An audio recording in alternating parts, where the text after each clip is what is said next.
Hello and welcome to episode 18 of 2 Days Play Micromages by Morphcat Games. This game was part of Itch.io's bundle for racial justice and equality.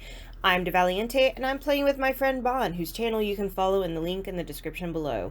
The following features violence, flashing animation, and strong language. Discretion is advised. Now, without further ado, let's get started. There we go. There we go. Awesome. Yeah. Alright, well, how about this? If we can't beat level 1 hard mode tonight, then maybe we call it on Micromages? Yeah, let's see. Yeah. Because, I don't Because otherwise, we're gonna be playing hard mode level 1 for the next 3 months. It's just a really long Micromages series. Yeah, we're already at 17 as recording goes. I gotta pull up my, because I have all this written down. I just don't, it's easier for me to look at my channel.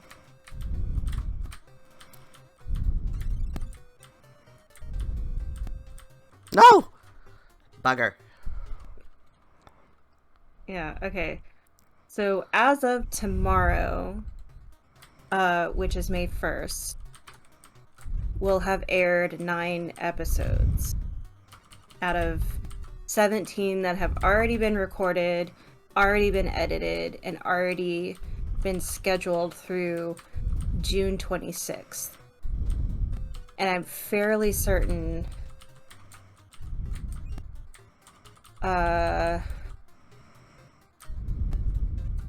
we've beaten.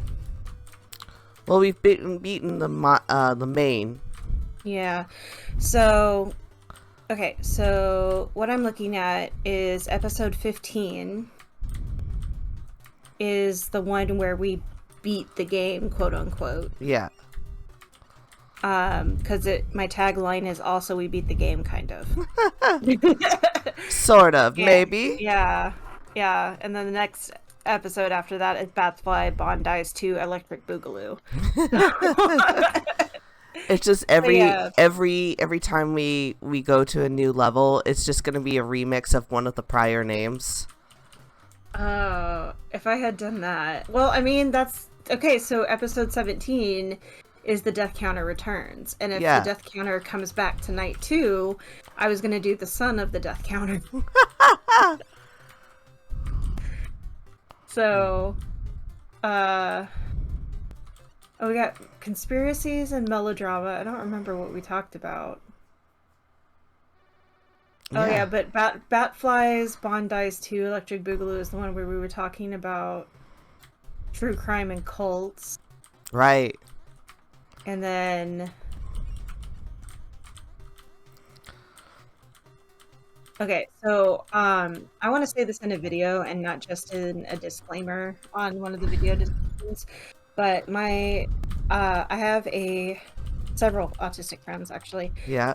Who I had look at that disclaimer for that video, and one of them gave me a really good insight about the way that I had phrased it, and she also gave me some ideas on how to to say it better. Yeah.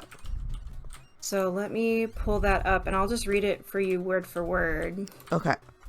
And I'll also link her podcast down below, because her podcast is really fun. I've been trying to get you, Bon, to listen to it forever. I'm just so bad at podcasts. I have another friend, and I try really hard to listen to his podcast, and I am mostly not successful. Right. Yeah. So far, the most successful I've ever been listening to a podcast has been folding product information sheets at work. Right. And technically I wasn't supposed to do that. Okay. Well, it's because you're not allowed to have both earbuds in, and right. but I can't have just one earbud in. I get really disoriented. Right. But this was around the time of the election. And if you recall, one of my coworkers is a avid Trump supporter. Right. And I just didn't want to hear it, so I outright told my manager, I was like, I am not listening to this. Right. I am putting something on so I don't have to listen to it. Right. So, and somehow folding paper sheets is exactly what I need to listen to a podcast. Okay, so what I need to do is print you a bunch of brochures and have them sent to you. And there'll be brochures for our channel. And I'll just have you fold them all, and then on your bus ride, just pass them to random people. And it'll be like, what? I'll make it look like a religious text. Oh my god. Have you heard of 2 Days Play? Have you entered them into your hearts? Yep. Wow. Okay. Right. Okay, so, if you're watching this video, you've probably already seen the disclaimer. If you have not, this is what it says. Mm-hmm. And this is episode 11, so if you want to go back and read that, you can. In this video, Bon and I discuss autism and needing to be diagnosed. Neither one of us are experts on autism, but we are both suspect that we are. However, the examples we give for this are not true for all people with autism. Autism is wide and varied, and different people's experiences are, well, different. If you think you may be autistic, please talk to your doctor or therapist about getting assessed. Though a diagnosis can be very costly, there are tons of resources available for self-assessments, people with autism, and family members who may need more information to better understand their autistic loved ones. Mm-hmm. If you would like to learn more about it, and I put some resources that Jamie gave me. Aw, Jamie. Yeah, but this is coming directly from my friend Brianne, who runs the Today's Lucky Winner podcast, and she plays the voice of Rita as various other characters as well. And I'm gonna be on it. Yay! That was why. I'm gonna play a 20-year-old boy. Woo! Not with this voice, but like so many female AFAB actors do. Yeah. Play young men. Yeah. No, I think one of my first acting on stage roles was Little Boy Blue in a Mother Goose play or something like that, and I was in 3rd grade at the time. Nice. So yeah, and I was wearing I had my mom cut my hair, and I was wearing lederhosen and the whole 9 yards. Amazing. Yeah. So little did they know that they would be gender non-conforming later in life. Well, all throughout life, but all through, yeah. But I wouldn't have the words for it. Yeah, exactly. So yeah, what did your friend Brianne say? Okay.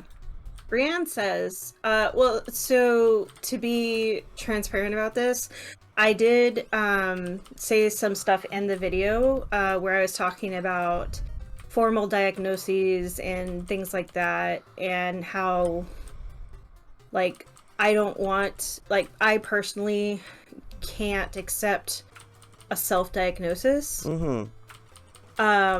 And this is mostly in response to that, where, so this is,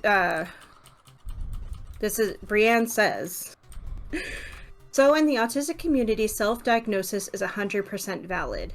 On the spectrum, which is a term that both you and I used, is a term that most autistic people eschew because it perpetuates the falsehood that the spectrum goes from less autistic to more autistic. Yeah.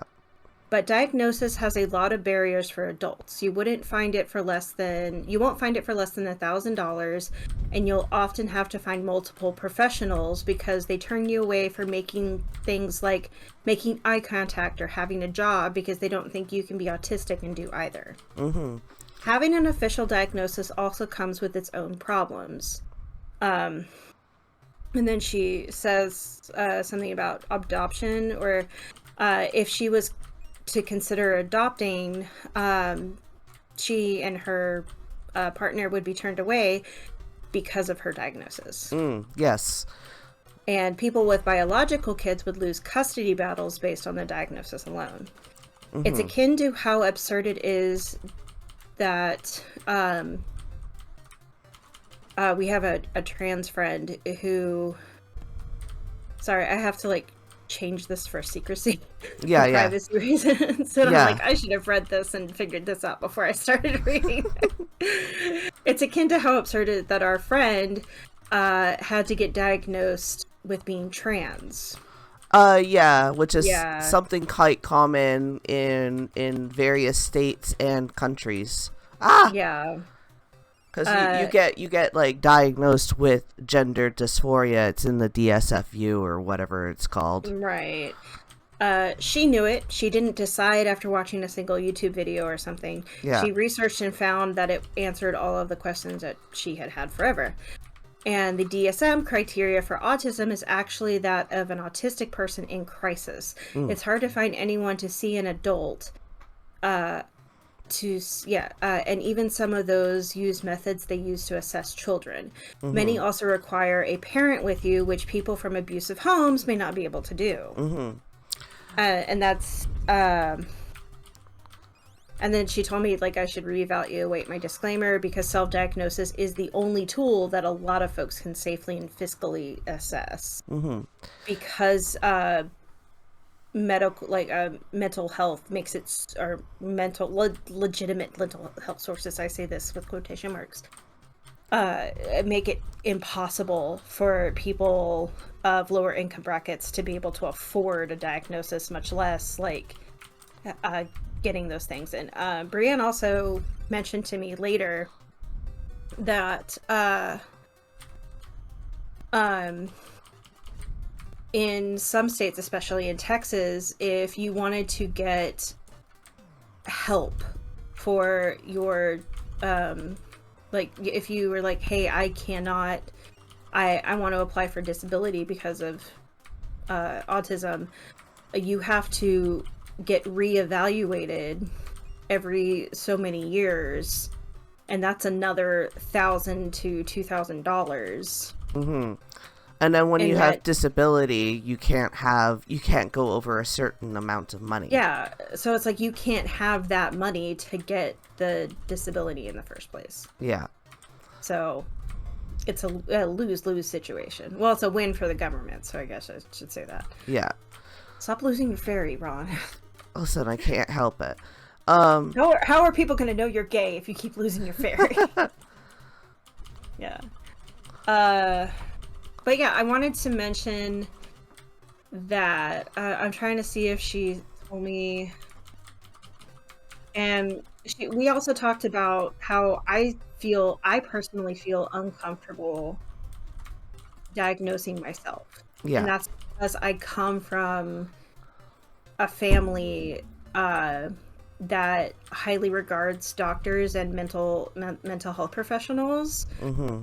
And to me, I trust them more than I would trust myself because I am not in no way an expert. And I did say that in the disclaimer that neither one of us are an expert in this.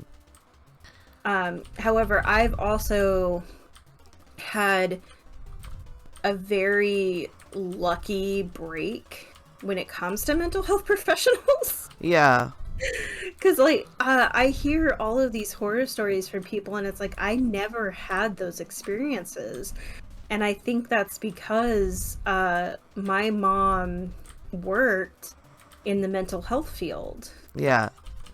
And she knew who to go to. Mm-hmm. So, yeah, I'm just like, I lucked out in that sense. And but and for me, I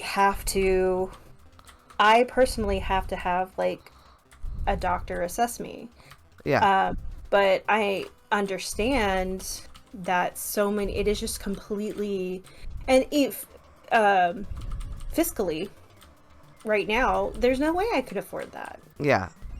Like, I don't have the money to do that. I mean, my money comes from like old people who are having me clean out the garages. Like, that's where my money's coming from right now. This bastard. Mm-hmm. Yeah. But according to several sources, people who self-diagnose do a lot of research. They take the test, the online test, which I did put in the disclaimer or the description of episode 11. They go through the DSM criteria and find 3 to 5 examples from age 3 and earlier, and 3 to 5 examples after the age of each of the diagnostic points. The community, it's a joke in the community that they have autism binders. Yeah. Full of research while they're figuring out their self-diagnoses. Mm-hmm. So yeah, she I wouldn't say she chewed me out because she did. There's only one person in this world who's allowed to chew me out, and that's Jamie. Jamie's very good. Yeah, she's very. They're very good at chewing me out. But Brienne is the one who gave me a lot of that information that I wanted to clarify. Yeah. From that previous video, because like I didn't want to leave it with just a disclaimer. Yeah. But at the same time, I'm like, this video is already edited. This video has already been posted. Mm-hmm. For me to go back and add stuff to it is against my nature. Yeah. Like, it's not being lazy so much as it's like I want to move on, and the way for me to move on is for me to put it into a new video. Yeah. And with that disclaimer, like I actually brought this up with Brienne as well, and Brienne was like, yeah, if I saw that disclaimer on a video, I would think that meant that between the recording of the video and the video being published, that the people who made the video had learned something along the way. Mm-hmm. And she would continue to do that. But like, I know people who are out there who'd be like, people don't learn, it's impossible. And it's like, Mm-hmm. And Brienne's points are definitely very good. It's interesting to me because I definitely think, because I come from Canada and our healthcare system is a bit different. So assessment here for adults is free, but you have to go on a wait list, and the wait list does take quite a bit of time. But we do have the same kind of problems with like going on disability and having a limited amount of income that you're allowed to have, and your spouse's income counts against you, and which doesn't make any sense to me. Yeah. At all. And and I will say this, like, I think self-diagnosis is a valid tool. The reason why I'm uncomfortable with solely relying on it is because I know someone with a sister who is autistic and struggles quite a bit. And she got quite upset when someone we knew started self-diagnosing as autistic, but presented it as ooh, I'm soft boy, treat me soft because I'm autistic. And it was just really hard for her because she has to continue to work and expose her sister to COVID every day, and she's been there through her sister's struggles her whole life. And so for her it was just offensive Right. That No, some absolutely. yeah, that someone would self-diagnose but make it all cutesy. And that's where I kind of am towing the line, where I think that self-diagnosis is incredibly useful. Um, Right. and and based on what I've heard from what your friend has said, incredibly valid to use in some situations where it just isn't possible to get any other way to get diagnosed, and it also isn't maybe safe to get diagnosed because of Right. the limitations in the society and how people view it. But that's kind of where I was coming from. And I think the thing is, nothing is a monolith in terms of opinion. Mm. So everyone's experiences will kind of give them a different perspective. So like I definitely am really glad that she spoke up about her perspective and of the people that she knew and that kind of thing. So, but yeah, it's hard. Right. There's like that. Oh, I phased through the wall. Oh God. Yeah, and immediately die. All right then. But yeah, it's just like it's one of those difficult lines you have to toe where you self-diagnose, but you actually do it. You don't make it a cutesy thing.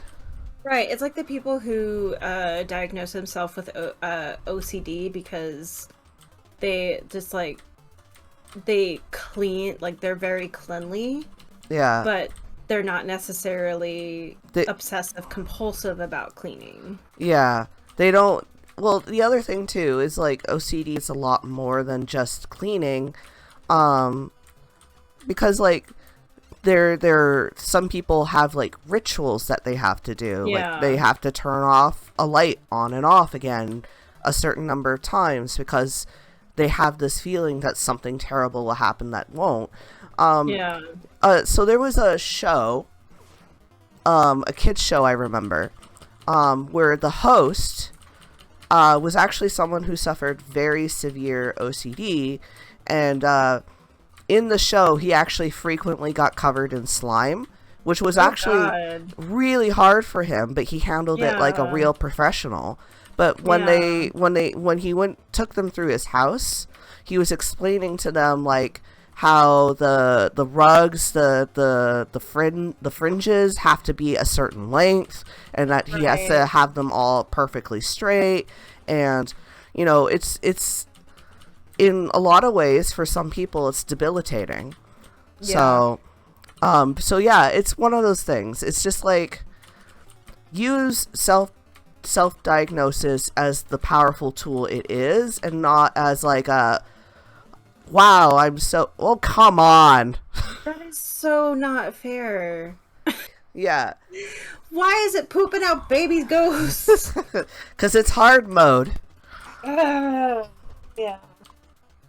Um, I mean, I'm not gonna self-diagnose myself with OCD, even though I know I have tendency. Like, I do have like my own little rituals, and I have like my special coffee spoons that are never in the coffee cup. yeah. And it does bug me in the morning when I don't have my coffee spoons. Like, Yeah. that could be considered autistic, not Yeah. OCD. That's exactly the thing. It's like there's so much overlap too. Yeah. So in short, like, really glad that your friend spoke up Yeah. about that and was willing to talk through that. So Yeah. No, Brianna's great, and like if it like she so she had actually put on Facebook one day that she wanted to talk to somebody about asexuality because the main character of her podcast is asexual. It just sat on you. I know. That It was your last one.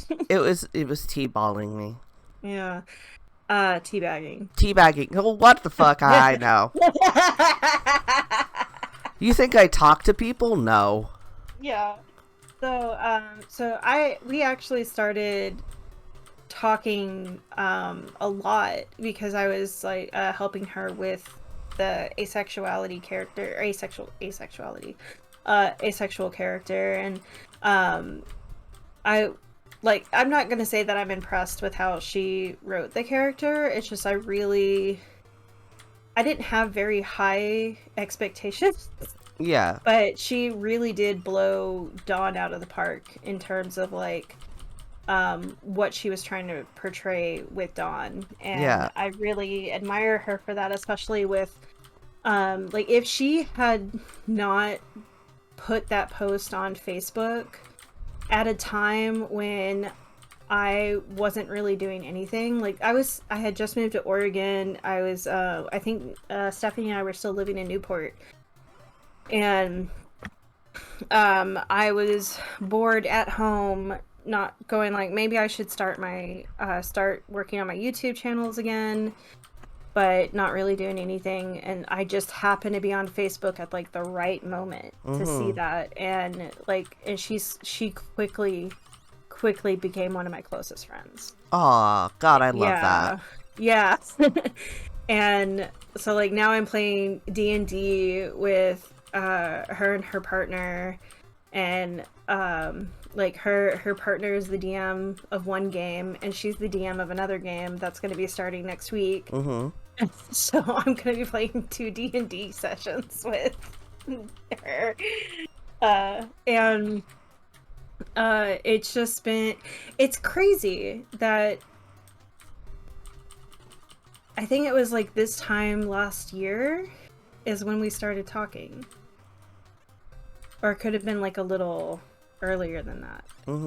I don't remember exactly, but it's just like we've been friends for such a small amount of time, but it feels like we've been friends forever with how close we are. Or at least how close I am to her. I don't know if I'm sure she considers me pretty close. So, yeah.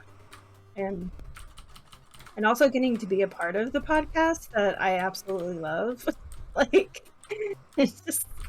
And I wouldn't have started listening to the podcast if she hadn't have put that post on Facebook looking for someone to sensitivity read for Dawn. And it's just been a really great experience. So especially like because she was diagnosed as an adult, which it is very, very difficult to get diagnosis as an adult, especially AFAB adult. And because AFAB adults are like, well, you should have been diagnosed as a child. But it didn't present the same way in AFAB children. It was a quote-unquote boy disease when we were children. And also girls are taught to be quiet and keep a hold of our emotions and kind of like low key and demure is the word. Demure. So it's like the traits that people want in girls are sometimes are actually autistic traits, and so an autistic child, an AFAB child, will be like the perfect child because they're presenting as, or they're not presenting's the wrong word. That bone was gunning for you. It was. Like it just was zeroed in and it was not gonna go away. Yeah. I was doing so well and now I'm like, oh, okay, now it's gone. Yeah. Well, we have until we decide to stop playing tonight to decide if we're going to continue playing. Sounds good. Yeah, because I'm actually watching the time right now, and this will all still be in the same episode, so... Yeah. But yeah, Brienne was a great resource, and she was incredibly helpful, especially with the disclaimer. And Jamie was too, because I did make Jamie read it, and Jamie said it was beautiful. Or she didn't say that, but Jamie's just like, it was beautiful, Taryn. No, that's me putting words in Jamie's mouth. I think Jamie said, "Looks good," and moved on with their lives. That sounds like Jamie. Jamie, the busy grad student. Yeah. Who got into their PhD program, just having no time at all in the world. Looks great. Bye. Thank you for joining us for episode 18 of 2 Days Play Micro Mages by Morphcat Games. The next episode will be out shortly. If you enjoyed this video, please leave a comment letting us know what you like down below. Please no hate or spoilers, as we're not above removing those comments and the people who make them. That's all for now, folks, and we'll see you next time. You know,